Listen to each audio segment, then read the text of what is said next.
आज की जो कहानी है उस कहानी में जो दो कातिल हैं और एक मरने वाला जो शख्स है, इस क्राइम को रोका जा सकता था। और जब आप भी इस कहानी को सुनेंगे तो आपको भी अफसोस होगा कि काश समय रहते अगर वो दोनों कातिल जो है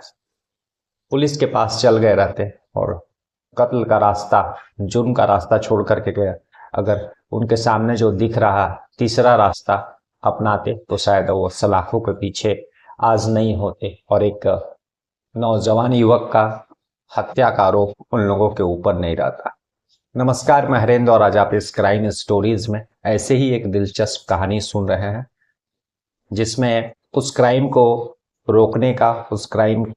का नहीं होने का पूरा चांस था। लेकिन कातिल कहते हैं ना कि जब किसी शख्स के ऊपर जुर्म करने का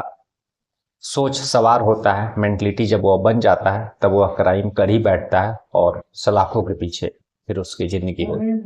दरअसल की कहानी जो है वह उत्तर प्रदेश के दरअसल की कहानी जो है उत्तर प्रदेश के मुरादाबाद के बिलारी शहर है और उसी शहर का एक सैफानी गांव है। यह कहानी उसी सैफानी गांव में रहने वाले एक शख्स की है। 11 सितंबर 2024 का दिन था, 2-3 दिन पहले, और दोपहर का वक्त था। तभी वहाँ का जो सैफनी इलाका जो रहता है, वहाँ पर जो सैफनी पुलिस स्टेशन लगता है, उस पुलिस स्टेशन में कुछ लोग को फ़ोन करके इत्तला करते कि उस गांव के एक जो गन्ने का खेत है, उस खेत में एक शव पड़ा हुआ है। पुलिस को जब यह खबर मिलती है तो पुलिस आनन फानन में अपने टीम के साथ उस गन्ने के खेत में, उस गांव सैफानी गांव के जो खेत रहता है जहाँ पर लाश लोगों ने देखा रहता, वहाँ पर पहुँचती है। मौका वारदात पर सारी फोरेंसिक की टीम को साथ में लेकर के, और जब पहुँचती है तो वहाँ पुलिस देखती है कि एक शव जिसका सर जो है वह है नहीं, धड़ के ऊपर का जो सिर रहता है वह गायब है और शव के ऊपर एक भी कपड़े नहीं है। पुलिस आस पड़ोस के लोगों से बातचीत करती है, पूछताछ करती है कि शायद कोई उस मरने वाले शख्स को जानता हो, लेकिन कोई भी पुलिस को इन्फॉर्मेशन नहीं मिलती है। पुलिस जो है तुरंत आस पास के जो थाने रहते हैं उन लोगों को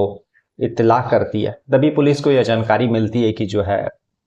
उसी सुबह यानी 11 सितंबर 2024 की ही सुबह में एक गुमशुदगी का रिपोर्ट पास के थाने में दर्ज कराया गया है। जो कद काठी और जो कपड़े पहन करके वह शख्स निकला था अपने घर से, और उसके परिजन जिस तरह से पुलिस में लापता और गुमशुदगी का रिपोर्ट दर्ज कराने के समय सारा हुलिया बताए थे, उससे उस लाश के ऊपर जो है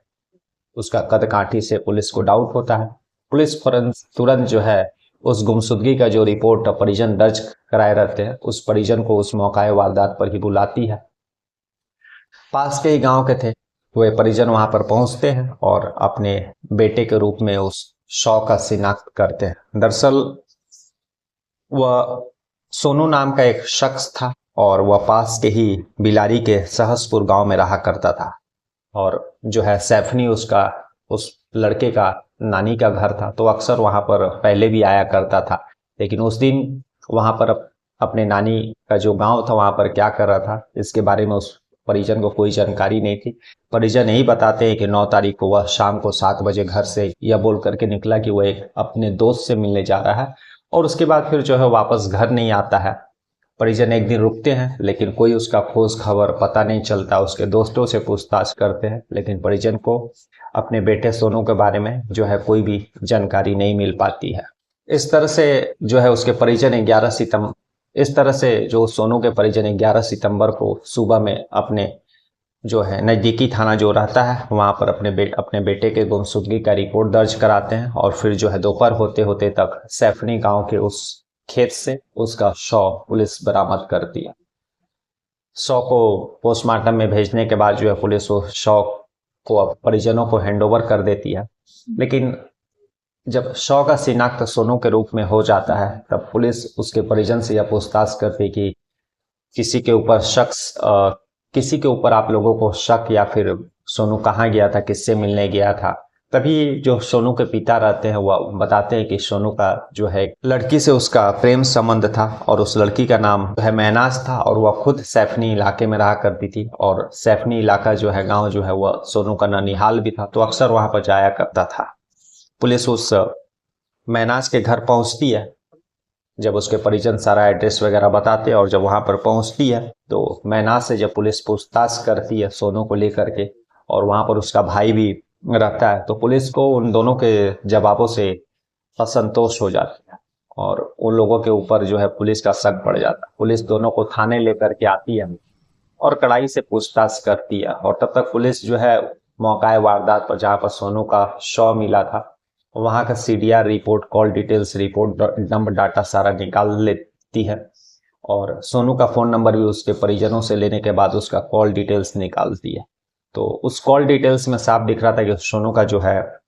इस महनाज नाम की लड़की से अक्सर बात हुआ करता था। तो इससे पुलिस का शक जो है और बढ़ जाता है और सीडीआर रिपोर्ट जो आती है मौका वारदात पर जहां पर डेड बॉडी मिला था, उस डेड बॉडी के आसपास भी जो है महनाज का फोन नंबर जो रहता है वो एक्टिव दिखता है। अब पुलिस के पास जो है पुख्ता सबूत था। पुलिस महनाज और उसका जो भाई सदाम रहता है उससे कड़ाई से पूछताछ करती है और सारा कॉल डिटेल्स और सीडीआर रिपोर्ट जब पुलिस उन लोगों दोनों भाई बहन के सामने रखती है तो दोनों भाई बहन टूट जाते हैं और फिर जो है वह कहानी सुनाते हैं। दरअसल महनाज जो है वह थावला इलाके में आईटीआई करती थी और सोनू भी अपने जब नानी के घर वहां पर जाया करता था तब उसी आने जाने के दौरान जो है महनाज से उसका जान परिचय होता है और धीरे धीरे बात करते करते इन दोनों के बीच में जो है प्रेम संबंध हो जाता है। कुछ समय बीतता है लेकिन सोनू जो है कुछ निजी तस्वीरें महनाज का खींच करके अपने मोबाइल में रखा था और वो अक्सर उससे मिलने के लिए बुलाया करता था। शुरुआत में तो महनाज आया करती थी लेकिन जब सोनू उससे शहर के बाहर घूमने जाने के लिए बोलने लगा तो महनाज जो है इस बात से ऐतराज करने लगी। लेकिन सोनू जो था वह जो फोटो क्लिक करके उसने अपने मोबाइल में रखा था, कुछ अश्लील कुछ प्राइवेट फोटो थे उन दोनों का, तो वह कहा करता था कि वह अगर तुम नहीं आओगी तो मैं यह फोटो तुम्हारे भाई बहन को भेज दूंगा और या फिर सोशल मीडिया पर वायरल कर दूंगा, जिसके कारण जो है महनाज टेंशन में आ गई थी और तभी जो है उसके बाद वह महनाज से मिलना भी नहीं चाहती थी क्योंकि शुरुआत में वह शायद उससे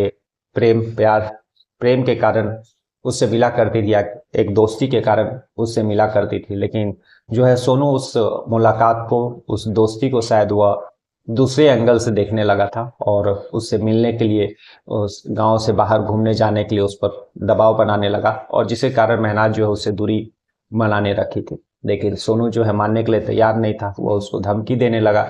कि मिलने अगर नहीं आओगे तो मैं यह जो फोटो सब सोशल मीडिया पर डाल दूंगा, तुम्हारे घर वालों को भेज दूंगा।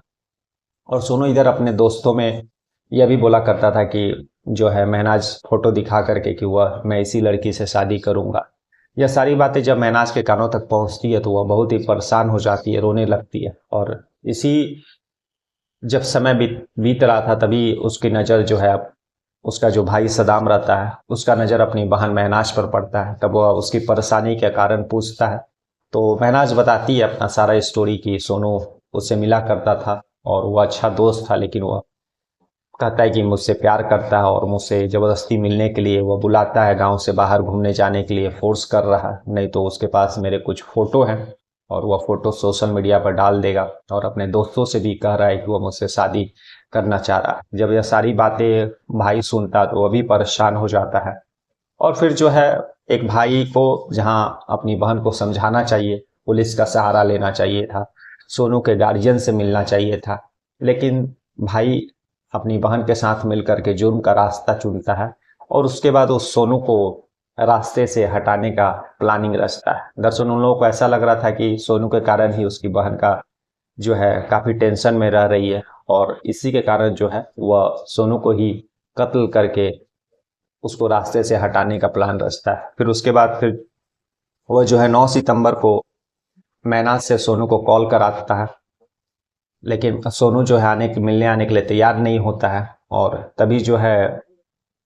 महनाज सोनू को मिलने आने के लिए मना लेती है। और जब सोनू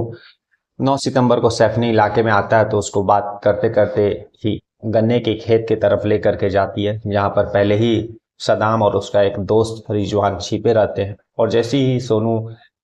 महनाज के साथ उस गन्ने के खेत में पहुंचता है तो वे लोग गन्ने के खेत में जहाँ छिपे रहते हैं वहां से बाहर निकलते हैं और सोनू का कत्ल कर देते हैं। तीनों मिल करके जब जहाँ पर रिजवान उसका जो दोस्त था और महनाज जो उसकी बहन थी, सभी लोग पैर पकड़ते हैं और जो है सदाम उसका भाई चाकू निकाल करके सोनू का गला रेत देता है। उसके बाद फिर जो उसका सर वे लोग लेकर के उस जहाँ पर मौका वारदात थी उससे काफी दूर उसका सर को फेंक देते हैं। वापस ये लोग घर पहुंचते हैं और घर पहुंचने के सबसे पहले वे लोग नहाते धोआते हैं, अपने सारे कपड़े वहीं पर जला दिए रहते हैं जहाँ पर सोनू का कत्ल किए रहते हैं, और फिर नए कपड़े पहन करके घर में एक समान इंसान की तरह जैसा वे लोग रहा करते थे वैसे ही रहने लगते हैं। और फिर जो 2 दिनों के बाद 11 सितंबर 2024 को उस शव का गन्ने के खेत में लोग देखते और फिर पुलिस को इतला करते हैं। उसके बाद ये सारा कहानी जब पुलिस को बताते हैं, महनाज और उसका भाई सदाम और जो उसका दोस्त रहता रिजवान, पुलिस तीनों को गिरफ्तार करके जेल भेज देती है और मामला जो है अभी कोर्ट में जो चल रहा है। और इस केस में जितने भी जो फॉरेंसिक एविडेंस रहते हैं, जो कटा हुआ सर जिसको अलग फेंका गया था और जिस चाकू से कत्ल किया गया था, पुलिस उन सारी चीज़ों को बरामद कर ले रहती है और उसको सबूत के तौर पर जो है कोर्ट में पेश करने के लिए सुरक्षित रख लेती है। तो आज की कहानी यही थी, जिसमें साफ पता चल रहा है कि इस केस में जो एक भाई ने अपने बहन के लिए जो कत्ल की वारदात को अंजाम दिया, इस केस में कत्ल जैसा कोई भी चीज नहीं था। अगर उसका भाई सदाम थोड़ा सा अगर दिमाग लगाता और अपनी बहन जिस परेशानी में थी उस परेशानी से निकलने के लिए वह स्थानीय प्रशासन पुलिस का मदद लेता, सोनू के माता पिता से मिलता, खुद सोनू को समझाता, तो शायद यह जुर्म उन दोनों या फिर कहें कि तीनों के हाथों होता ही नहीं और वे लोग सलाखों के पीछे नहीं जाते, आज भी स्वतंत्र अपने गांव में वे लोग रह रहे होते और सोनू जो आज भी जिंदा रहता उसको भी जो है इस तरह की हरकत नहीं करना चाहिए था। तो कल हम लोग फिर ऐसी किसी दिलचस्प कहानी के साथ मिलेंगे, तब तक के लिए नमस्कार, जय हिंद, जय भारत।